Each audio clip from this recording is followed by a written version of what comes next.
జై గురు జై గురు క్రియేషన్స్కి అమ్మమ్మ చెప్పే కథలకి స్వాగతం సుస్వాగతం.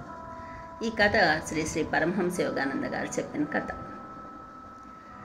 అడవిలో ఒక సింహము, ఆడసింహము కడుపుతో ఉంది, కనడానికి సిద్ధంగా ఉంది. అయితే దానికి అసలు చాలా నీరసంగా ఉండింది, వేటాడడానికి ఓపిక ఉండలేదు. అందుకని అదేం చేసేది, అలా పడుకొని ఉండి కొంచెం వెళ్ళి అడవిలో ఒక చోట ఇలా పడుకొని ఉండింది. ఉన్నట్టుండి దానికి గొర్రెల అరుపులు వినిపించాయి.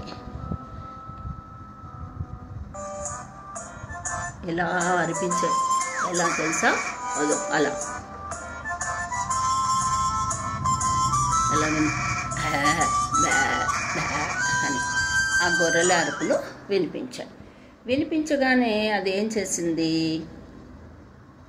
ఆ గొర్రెల అరుపులు వినిపించగానే అమ్మయ్య, ఈ రోజుకి నాకు తినడానికి దొరికింది, ఎక్కువ వేటాడకుండానే నాకు ఆహారం దొరికిందని అది ఎంతో సంతోషంగా ఆ యొక్క అలసటలు దానిలోనే ఆ గొర్రెలు ఒక్క గొర్రెనన్నా పట్టుకోవాలని ఎగిరి గంతేసింది గొర్రెల మధ్యలో.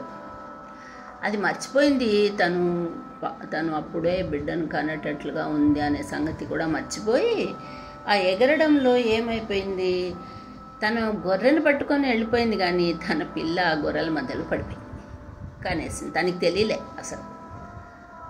పడగానే ఏమైంది, తను వెళ్ళిపోయింది, అమ్మ వెళ్ళిపోయింది, అదే ఆడసింహము. ఈ సింహం అక్కడ పడగానే గొర్రెలన్నీ పరిగెత్తాం అనుకుంటే ఉన్నట్టుండి చిన్న సింహం కనిపించింది.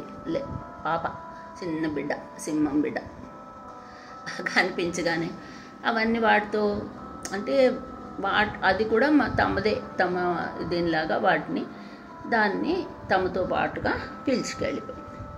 పిలుచుకెళ్ళిపోయి అలాగా అది కూడా ఏం చేసింది, ఆ సింహం పిల్ల తను గొర్రె అనే అనుకుని గొర్రెలు ఎలా బ్యా బ్యా బ్యా బ్యా అని అరుస్తున్నాయో అది కూడా అలాగే అరుస్తోంది.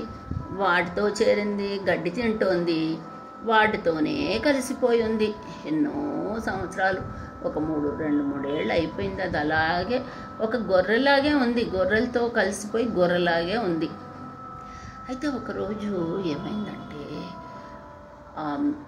మగసింహం ఒకటి వేటాడడానికి వచ్చి గొర్రెల మధ్యలోకి గొర్రెలు తీసుకుందాం గొర్రెలన్నీ పరిగెత్తున్నాయి. గొర్రెలన్నీ పరిగెత్తుంటే ఈ చిన్న సింహం ఉంది కదా, ఇది కూడా గొర్రెల్లాగా పరిగెత్తుంది. బే బే అనుకుంటూ సింహం చూసి భయపడి గొర్రెలు అలా పరిగెత్తుంటే ఈ సింహం ఏం చేసింది, దాన్ని పట్టుకొని ఏంటి నువ్వు గొర్రెలా చేస్తున్నావు, నువ్వు గొర్రె కాదు, నువ్వు సింహం, నువ్వు రా, నేను రాను అని ఏడుస్తుంది అది. అయితే లాక్కొని వెళ్ళింది, దాన్ని లాక్కెళ్ళి ఒక సరస్సు దగ్గర తీసుకెళ్ళి చూడు, నీళ్ళలో చూడు అంటే కళ్ళు గట్టిగా మూసేసుకుంది. దానికి అసలు ఆ గొర్రెలాగానే అది ప్రవర్తిస్తోంది. అయితే ఆ పెద్ద సింహం ఏం చేసింది, కళ్ళు తెరుస్తావా లేదా అనేసి దాన్ని ఒక్క చరుపు తెరిచి కళ్ళు తెరిచి చూస్తే నీళ్ళలో తనలాగే ఉంది, తన సింహంలాగే ఉంది, ఆ పెద్ద సింహంలాగా. చూడు, నువ్వు నాలాగా ఉన్నావు, నువ్వు ఇట్లా గొర్రెలాగా బే అని అరవడం కాదు, నువ్వు గర్జించాలి, సింహము గర్జించాలి. చూడు, గర్జించు, నేను గర్జిస్తున్నట్టు అని గర్జించింది. అది గర్జించేటప్పటికి చిన్నది ప్రయత్నం చేస్తే బేగో దానిలాగే అరవడం మొదలుపెట్టేసింది. అది సింహం కూడా గర్జించడం, నీవు సింహము, నీవు గొర్రె కాదు అని దానికి బుద్ధి చెప్పి నడు, మనం గొర్రెలను వేటాడదాం, నీవు గొర్రె తినాలి అంతేగాని మాంసం తినాలి, అంతేగాని గడ్డి కాదు అని దాన్ని తీసుకెళ్ళి ఒక గొర్రెలు వెనకపడి 2 గొర్రెలను తీసుకొచ్చుకొని చక్కగా తినారు. అంటే ఇది ఈ కథకి అర్థం ఏమిటి అంటే, మనము ఈ ప్రాపంచిక విషయాల్లోకి వచ్చేసి మానవులము ఇదే నిజం అనుకుంటున్నాము, ఈ ప్రపంచమే నిజం అనుకుంటున్నాము. ఆ యొక్క సింహం ఎలాగా ఆ గొర్రెలాగా అనుకుందో మనం కూడా మన నిజస్థితిని మర్చిపోయి ఇదే ఈ ప్రపంచమే నిజము, ఈ శరీరమే నాది, నేనే ఈ శరీరము, నేను అంటే కూడా మర్చిపోయాము. రమణ మహర్షి గారు అదే చెప్తారు, ముందు నేను ఎవరు అని తెలుసుకో అంటారు. అలా నేను అనేది తెలుసుకోవాలంటే మరి అక్కడ పెద్ద సింహం వచ్చింది కదా వాళ్ళని, ఆ సింహానికి, చిన్న సింహానికి నేర్పించడానికి. అలాగే మనకు గురువుగారు వస్తారు.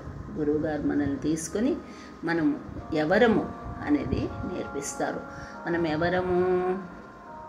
పరమాత్ముడి యొక్క సంతానం, పరమాత్ముడి యొక్క సృష్టి, పరమాత్ముడి యొక్క ఆయన యొక్క ప్రతిరూపాలము.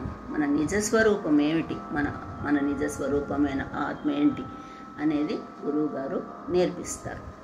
అయితే మనం ఎప్పుడు నేను నేను అనుకుని, నేను అంటే ఏమిటి తెలుసుకోకుండా, నేను అంటే శరీరమే అనుకొని నేనంటే ఏమో తెలుసుకోకుండా ఈ యొక్క ఆ చిన్న సింహము లాగా మనం ఈ ప్రపంచం మంది, ఇది నేను అని ఆ గొర్రెలతో చేరినట్టుగా ఈ ప్రపంచ విషయాల్లో మనం పడిపోయి అది మన నిజ స్వరూపమేమో తెలుసుకోలేకపోతున్నాం. అది తెలుసుకోవాలంటే గురువుగారు మనకు సహాయం చేస్తారు.